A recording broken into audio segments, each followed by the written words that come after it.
to? Yes. Okay.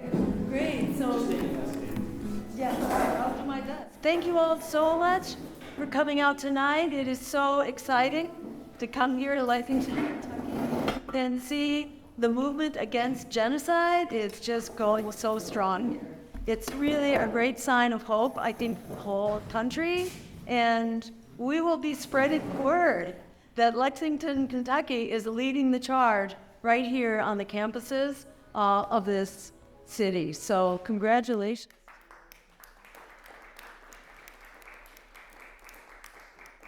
I think it's really a great sign of hope that here deep in red country we have people who really understand what's going on and who are leading the charge to stop genocide, to stop war, and basically to stop empire and oligarchy. They all go together hand in hand. And as I've been talking with some of you tonight, it's just really exciting that you see so clearly what so many people with my colored hair don't quite see yet. We really need the younger generation whose eyes are open to today. Many people whose hair gets to be this color see things the way they were 10 or 20 years ago, not the way they are today, when empire and oligarchy are crashing and burning. And what's coming down on this generation is absolutely intolerable and unacceptable. That is a crushing inequality, a world that does not provide the jobs that you need, that pushes you into student debt for you to be locked into for the rest of your lives, that provides housing that is just off the charts in the costs, where half of all people who are renting now in the United States are severely economically stressed trying to pay their rent, where 87 million people do not have adequate health care, yet we could be saving $500 billion every year right now, at the same time we cover everyone through a Medicare for All system that would be available to us right now. It's absolutely inexcusable that we don't have that. And then on the war, we have an endless war machine which is squandering $1 trillion a year, a half of the congressional budget being spent on what? On endless wars that create failed states, mass refugee migrations, and worse, terrorist threats. So these wars are not doing us any good. In fact, they're doing a huge amount of harm. In Iraq alone, we killed 1 million people for weapons of mass destruction that never existed.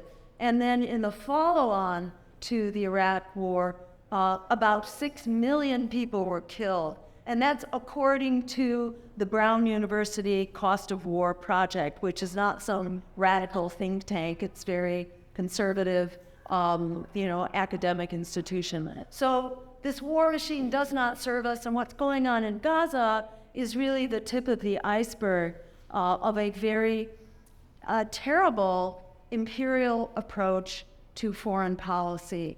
And what we have been saying for quite some time is that we need a foreign policy based on international law, human rights, and diplomacy, not on the broad exercise of military power. And why is it that the United States is going to the mat now? We're not just giving the thumbs up to genocide. The U.S. is a full partner in genocide. We're providing 80% of the weapons and the bombs and the rockets and the ammunition. And bear in mind that what's happening in Gaza is just off the charts. In the first 100 days, you may be familiar with these numbers. If you're not, you can use these numbers when you're talking to your parents and people who don't get it.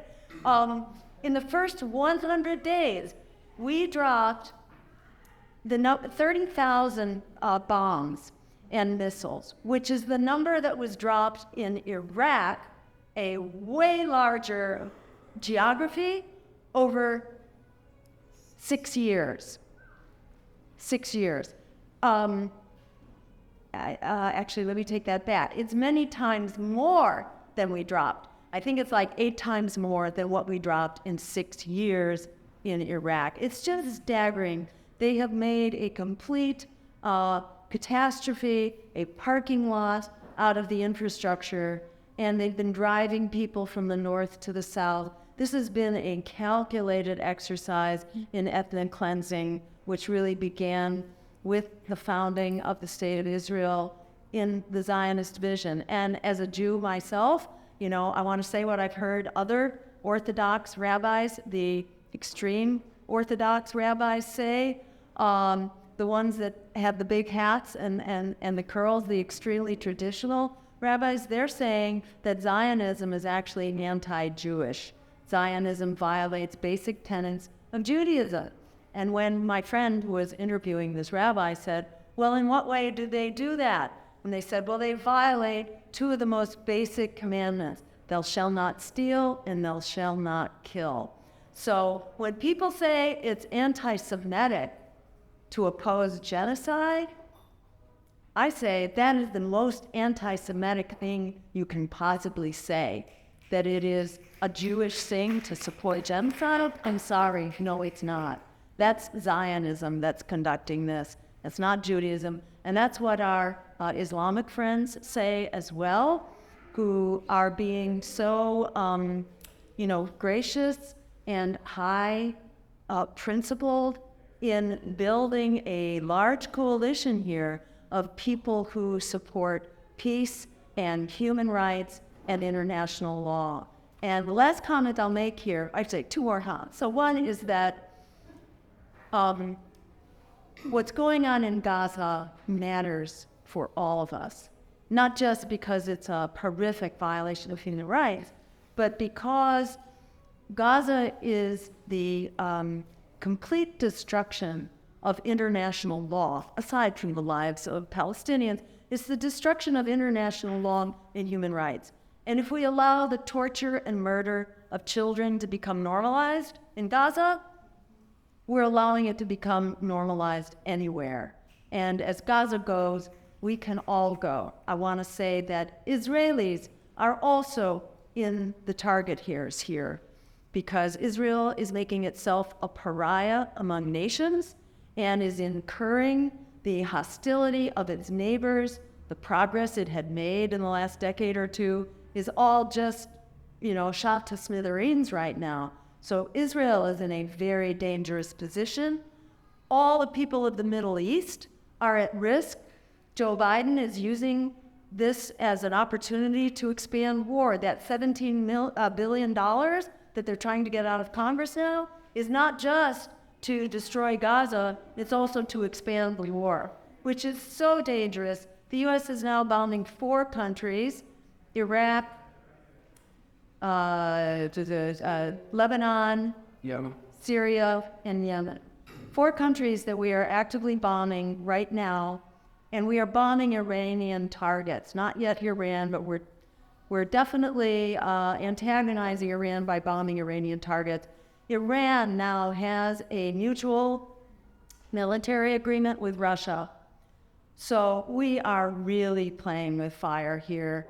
This could go nuclear. This is like a World War I situation that could just explode and go nuclear. If you go nuclear, everybody's at risk. Just one nuclear-armed submarine, we have 14 of them, just one nuclear-armed sub contains the equivalent of, get this, 4,000 Hiroshima bombs on one nuclear sub, which is enough to cause a nuclear winter that would essentially exterminate about half of humanity. So we can't go there, and our reckless, clueless leaders don't have a clue. And, they're just full of their macho bravado and flexing their muscles and sending sending our power there and our battalions of warships as well as, all the other weapons. So that's just to say we too are in the crosshairs of this madness that's being unleashed in order to defend Israel's right to conduct genocide. No one has a right to conduct genocide, and that's what they're doing. So we could stand up and stop this. I just want to say that there are a couple of progressive candidates who oppose genocide, but we are the only pro-worker, anti-war, anti-genocide, climate emergency campaign that will be on the ballot across the country to actually challenge genocide. The good news, and to challenge empire and oligarchy, the good news is that there are going to be 4 at least corporate candidates all splitting the corporate candidate vote. That's Robert F. Kennedy, and if you haven't heard, Robert F. Kennedy is a total warmonger, rabid Zionist. So he describes himself as a peace candidate, but it's important, he is not a peace candidate. Look at what he says and who he's raising money with and on behalf of. So, and he's raising very big money through his super PAC from donors with very deep pockets. So he says he supports getting money out of politics, but remember, it's not what they say, it's what they do. So there's absolutely no evidence that RFK is on a different track. He is in the group of the corporate candidates and the pro-candidate. Then you have Biden and Trump, and then No Labels, which is a AstroTurf corporate front group, basically, funded by billionaires. You may not have heard of them yet, but they're getting on the ballot across the country. Not sure they don't know yet whether they're going to run a candidate, and they haven't announced who their candidate is. But they're basically a billionaire front group. So they would be number 4, and then the Libertarians, RFK was trying to get their ballot line. It's not clear that that's going anywhere. So anyhow, there may be 4, maybe 5 corporate candidates all splitting the corporate vote. There will be one anti-war, anti-genocide campaign. That's us. So in a 5-way race, a candidate can win with as little as 25% of the vote, in fact. So don't rule out the possibility that this campaign could completely turn politics on its head. We're in a completely unique moment in history. We've never been in a situation like this where people have had it. They're done being thrown under the bus. We know from the numbers out there that people aren't going to settle for business as usual. So we have the rest of our lives and your lives especially at stake. Don't let anyone tell you that you do not have a right to vote for the candidate who represents you. Candidates have to earn your vote. They don't own your vote, and no one's entitled to it. So when people say, oh no, you're going to take a vote away from Joe Biden and get Donald Trump. Well, one thing to say to that is that there is no greater trademark of fascism than genocide. And Joe Biden is leading the charge on genocide. So we have 2 fascist threats, not just one fascist threat, and you shouldn't have to vote for any one of them. In the recent election in Michigan, we saw half of the Democrats came out to vote for Biden compared to the number in 2020. So that tells you all you need to know. There's a huge bucket now of people who won't vote unless there's someone to vote for. We have an election system where people are used to voting against the candidate you hate the most, instead of for the candidate that represents what you're about. And people who will be voting for us are people who otherwise won't vote. Don't let anybody shame you or blame you into voting for their candidate. It's a basic principle of democracy. We not only have a right to vote, we have a right to vote for a candidate of our choice. And Greens have always been, or I should say Green voters. People who vote Green are people we know from polls that otherwise will not come out to vote. This mythology that we took votes away from Hillary Clinton is nonsense. We know from polls that our voters would not have come out to vote had a Green candidate not been running. So if people try to lay that stuff on you, just throw it back in their faces. Anyone who tells you you don't have a right to vote for a candidate of your choice should not even be considered as a candidate that you would support. Candidates that are trying to manipulate you. So, that's kind of the situation right now. We can stand up and change the world. It really is in our hands to do that. And it's in the hands of young people, no pressure, but it always is the insight and the energy of young people from, the civil rights movement and the sit-ins at the lunch counters and so on. It's always been instigated by young people standing up for the world we deserve. So we've never been in this situation where the need is as urgent as it is right now for transformative change, but the possibility of actually enacting that change has never been so close at hand. So thank you all for being here tonight and for standing up and demanding the future we deserve.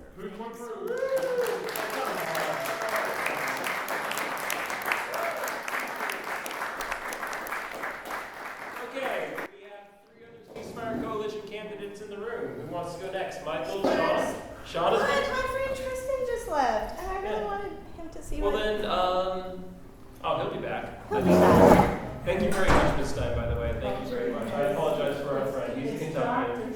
Dr. Stein. Michael, I just saw the booth support for Stein in 2016. You're being silly. You're being silly. Oh, am I? Yes, you are. Michael, would you like to go next? Sure. 2016 food supporter. That's nice. Actually, that was investigated by the Senate Intelligence Committee We for know. 3 years. There's no need. So There's no need to some even people are grace it just with the tuned response. out, and they can have their own fantasy. It's silly, it's un-American, he has no business acting like that, we spotted him from the moment he walked in, it's just fine, sometimes Kentuckians are like this. No big deal. Michael? No worries. It's no worries. Yeah, no worries. Thank you. Man, I remember in 2016 when we were first confronted with a choice between Donald Trump and Hillary Clinton. And my hands are clean if you vote green. And in 2016, I voted for Jill Stein. First time I ever voted for a Green Party in Statesville. I got into politics with Ron Paul's movement. And, he was actually kind of lefty in regards to legalizing drugs and, whatever, and anti-war. But my hands were clean. I voted for Jill Stein in 2016. In 2020, I voted for Howie Hawkins. In 2024, you're going to have my vote too again. All right? I am running as an independent candidate in Dayton, Ohio, 2 hours north of here for Congress.